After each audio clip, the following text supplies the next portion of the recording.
Hello everyone. आज की जो वीडियो है उसमें हम शब्द भंडार के बारे में बात करेंगे। शब्द भंडार यानी शब्दों का भंडार।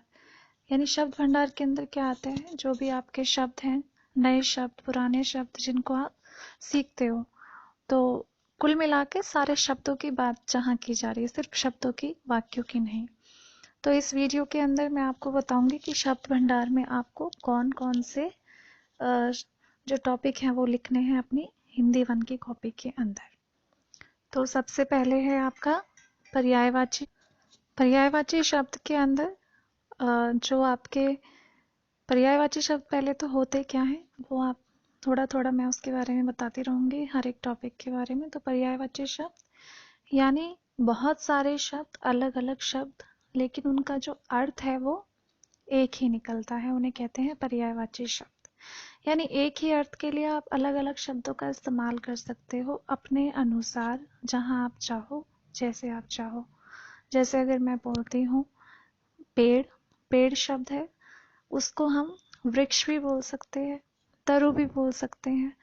तो आपको अलग अलग शब्दों का, आपने 3 शब्द है यहाँ पे, पेड़, तरु, वृक्ष आपने बोला, लेकिन उसका अर्थ क्या एक ही निकलेगा। आप ट्री के लिए ही उसका इस्तेमाल कर रहे हो। ऐसे ही नदी अगर बोला तो नदी में क्या है, आपने तरंगिणी बोला, आपने सरिता बोला, तो ये क्या है, आपने अलग अलग शब्दों का इस्तेमाल किया, लेकिन उसका अर्थ क्या, एक ही अर्थ है। आप तीनों में से कोई भी शब्द बोलते हो तो उसका अर्थ आपको नदी ही समझ आएगा।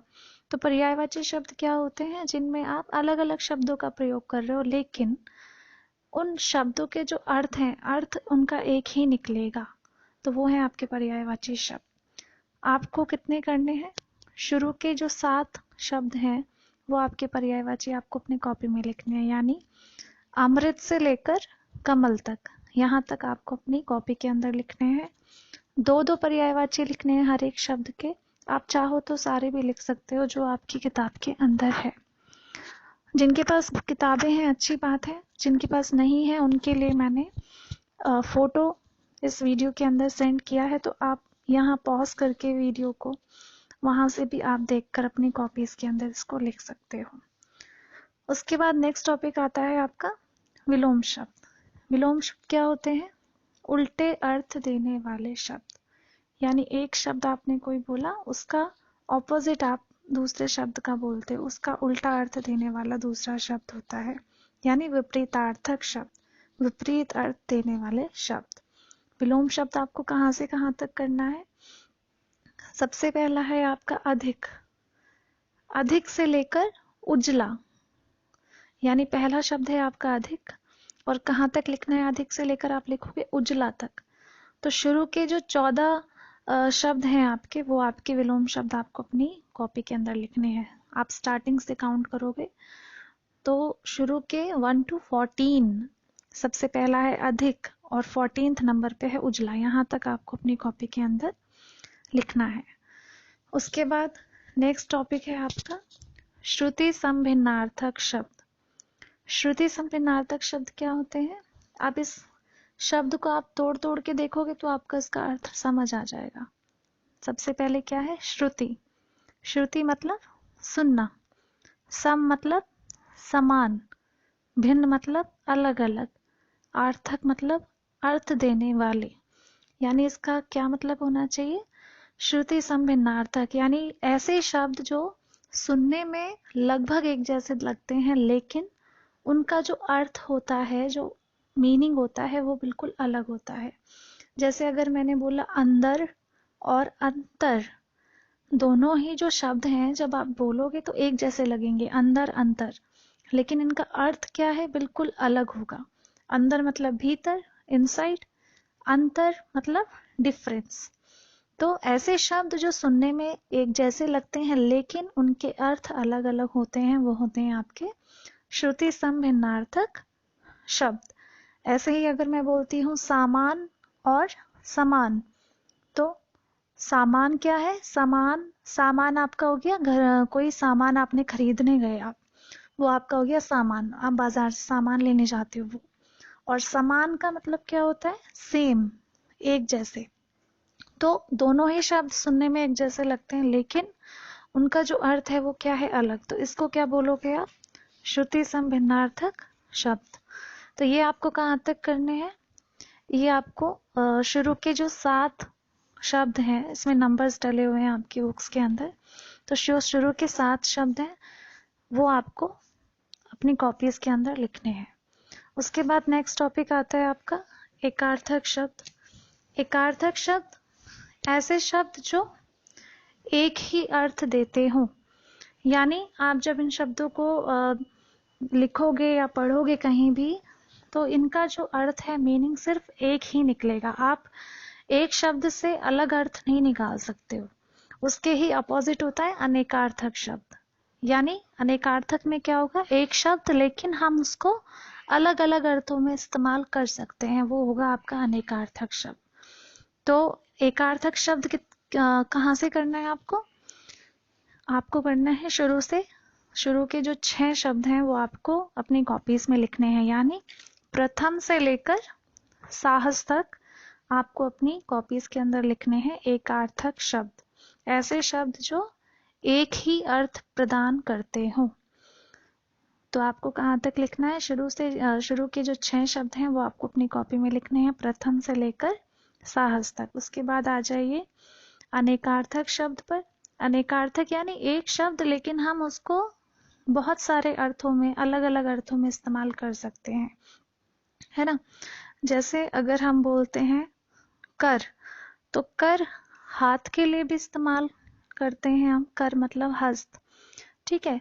और कर मतलब किसी काम को करना, है ना, उसको भी आप कर बोलते हो। और कर, एक कर होता है टैक्स, यानी शब्द एक है लेकिन आपने उसको अलग अलग अर्थों में इस्तेमाल किया। एक कर हो गया टैक्स, एक कर का मतलब हो गया हाथ, और एक कर क्या हो गया, करना, किसी काम को करना। तो ये क्या हो गया, अनेकार्थक शब्द। वहीं अगर आप साहस शब्द की बात करते हो, वो सिर्फ एक ही अर्थ का के लिए आप उसका इस्तेमाल कर रहे हो। साहस मतलब बलवान, आपके अंदर जो साहस होता है, बहादुर जो होता है, उसके लिए ही साहस का इस्तेमाल करेंगे। साहस शब्द से कोई और अर्थ आप नहीं निकाल सकते इसके अलावा। तो आपको अनेकार्थक शब्द कहाँ से करने हैं, कहाँ तक, शुरू के 5 आपको अपनी कॉपीज में लिखने हैं। यानी सबसे पहला शब्द है आपका अक्षर, और कहाँ तक लिखोगे आप, घन तक। ये शुरू के 5 शब्द आपको अपनी कॉपीज में लिखने हैं। इनके सारे अर्थ आपको कॉपी में लिखना है, कोई अर्थ छोड़ना नहीं है, क्योंकि सारे अर्थ अलग अलग होंगे, एक जैसा कुछ नहीं होगा इसके अंदर, इसलिए। उसके बाद नेक्स्ट टॉपिक आता है आपका अनेक शब्दों के लिए एक शब्द। आई थिंक ये तो आप बहुत टाइम से कर रहे हो, तो ये चीज तो शायद आपको आती भी होगी। अनेक शब्दों के लिए एक शब्द, यानी बहुत सारे शब्दों को आपने छोटा करके एक शब्द में समेट दिया, वो हो गया आपका अनेक शब्दों के लिए एक शब्द, या इसको कहते हैं वाक्यांशों के लिए एक शब्द। तो ये कहाँ से कहाँ तक लिखने हैं आपको कॉपी से, जो शुरू के 7 हैं, स्टार्टिंग नंबर्स हैं आपकी बुक्स के अंदर, तो जो शुरू के 7 हैं वो आपको अपनी कॉपी में लिखने हैं, 1 to 7। अच्छा, जिनके पास बुक नहीं है उनके लिए मैंने फोटो सेंड की है इस वीडियो में, तो आप वहां से देखकर अपनी कॉपीज के अंदर लिख लेंगे, कोई परेशानी नहीं है उसके लिए। आप वीडियो पॉज करके देख सकते हो, आप स्क्रीनशॉट लेकर उसको बाद में कर सकते हो, वो आपके ऊपर डिपेंड करता है कि आपको कैसे करना है। ये तो हो गया आपका शब्द भंडार, इसमें आपने सारे शब्दों को सीखा, नए शब्द या पुराने शब्द जो आप पहले से जानते हो वो भी होंगे इसमें कुछ। उसके बाद हम आते हैं मुहावरे और लोकोक्तियां। मुहावरे और लोकोक्तियां शब्द भंडार के अंदर नहीं आता है, क्योंकि इसमें वाक्य आते हैं आपके, इसलिए, ठीक है।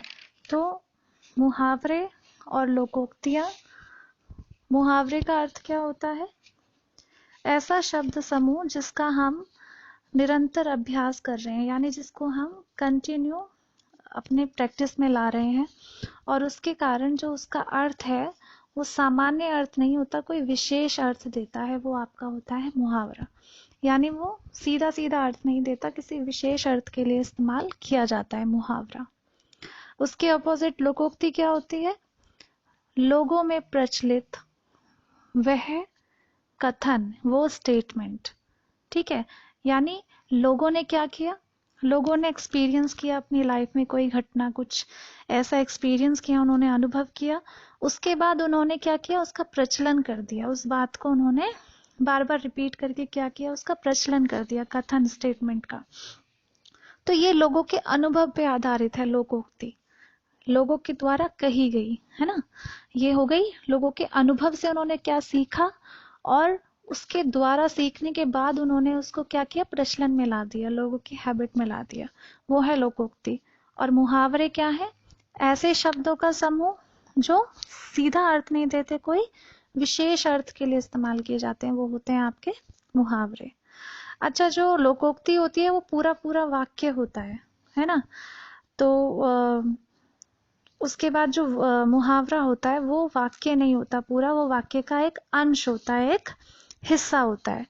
और लोकोक्ति क्या होती है, इसमें हम बदलाव नहीं कर सकते क्योंकि पूरा वाक्य है, उसमें आप कोई बदलाव नहीं करोगे।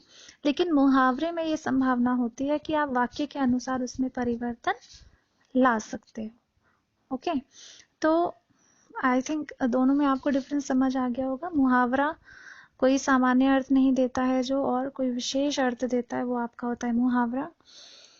और ये मुहावरा जो होता है वो क्या होता है, वाक्य का अंश होता है, इसमें हम परिवर्तन कर सकते हैं वाक्य के अनुसार। ये अपने रूढ़ अर्थ के लिए जाना जाता है, रूढ़ अर्थ यानी विशेष अर्थ के लिए ही जाना जाता है, उसके अलावा आप कोई और अर्थ में उसका इस्तेमाल नहीं करते हो। उसके दूसरी तरफ लोकोक्ति की बात करते हैं, लोगों के द्वारा कही गई बातें जो उन्होंने अपने अनुभवों से सीखी हैं और वो प्रचलन में हो गई हैं, समाज में प्रचलन होने लगा है उनका, वो है लोकोक्ति। ये जो आपका सामाजिक जीवन है, लौकिक जीवन है, उसमें जो सत्य लोगों ने देखा, उस सत्य का अंश जो उसमें देखा वो उसके अंदर रहता है, यानी सच्ची चीजों पे उन्होंने अनुभव किया और उसके बाद जो सीखा उन्होंने वो लोगों के सामने रखा, वो है आपकी लोकोक्ति। लोकोक्ति पूरा वाक्य होता है और इसमें इसीलिए हम बदलाव नहीं कर सकते हैं। अब बात आती है आपको कितना लिखना है मुहावरे और लोकोक्ति अपनी कॉपी में, वो आप सुन लीजिए। मुहावरे, शुरू के जो 5 मुहावरे हैं आपके 1 2 3 4 5, तो 5 स्टार्टिंग के आपको अपनी कॉपी में लिखने हैं। और इसमें मुहावरे का अर्थ ब्रैकेट में लिखोगे आप, और उसके बाद नीचे उसका पूरा वाक्य बनाओगे। वाक्य बुक में से भी बना सकते हो, और अगर आपको लगता है आप उससे ज्यादा अच्छे से बना सकते हो अपने आप, तो वाक्य आप बना सकते हो, लेकिन वो मुहावरे का अर्थ उसमें स्पष्ट होना चाहिए और आपका जो वाक्य है वो अच्छे से क्लियर होना चाहिए, आपने उसमें क्या लिखा है। उसके बाद आते हैं लोकोक्ति में। लोकोक्ति शुरू की 3 लोकोक्तियां आपको अपनी कॉपी में लिखनी है, और इसमें भी आपको लोकोक्ति लिखनी है, फिर उसका अर्थ आप ब्रैकेट में लिखोगे और नेक्स्ट लाइन में आप क्या करोगे, उसका वाक्य बनाओगे। ओके, तो समझ आ गया आपको, आई थिंक, मुझे लगता है क्लियर है सब चीजें। मुहावरे शुरू के 5, लोकोक्तियां शुरू की 3 आपको कॉपी में लिखनी है। तो अब आपको ध्यान देना है कि ये सारी चीजें आपकी कॉपी में टाइम से होनी चाहिए। पर्यायवाची, विलोम शब्द, श्रुति संभिन्नार्थक, एकार्थक शब्द, अनेकार्थक शब्द, अनेक शब्दों के लिए एक शब्द, ये आपका हो गया पूरा शब्द भंडार। उसके बाद बात आती है मुहावरे और लोकोक्तियां। ये सारी चीजें आपकी कॉपी में होनी चाहिए, जब भी हम आपसे मांगेंगे तो आपको अपनी कॉपी हमें देनी है, और ध्यान से लिखना है, साफ सुथरा लिखना है, सारा काम आपको अच्छे से करना होगा। उसके बाद जो नेक्स्ट वीडियो होगी मेरी, उसमें मैं आपको आपका असाइनमेंट दूंगी, असाइनमेंट जिसमें आपको अपनी तरफ से कोशिश करनी होगी, खुद ढूंढना होगा चीजों को, और उसी असाइनमेंट के बेसिस पर आपका UT1 का जो भी असेसमेंट है मार्क्स का, वो हम देंगे। तो उस वीडियो को बहुत ध्यान से देखिएगा, और असाइनमेंट में जो भी काम दिया जा रहा है उसको पूरी मेहनत से और क्रिएटिविटी के साथ आपको लिखना है। तो ध्यान दीजिएगा, उस वीडियो को आपको पूरा देखना है कि मैंने क्या क्या बातें उसमें कही हैं और क्या आपको ध्यान रखना है। तो ध्यान रखिए अपना, और अपने काम को टाइम से रखिए। मिलते हैं नेक्स्ट वीडियो में।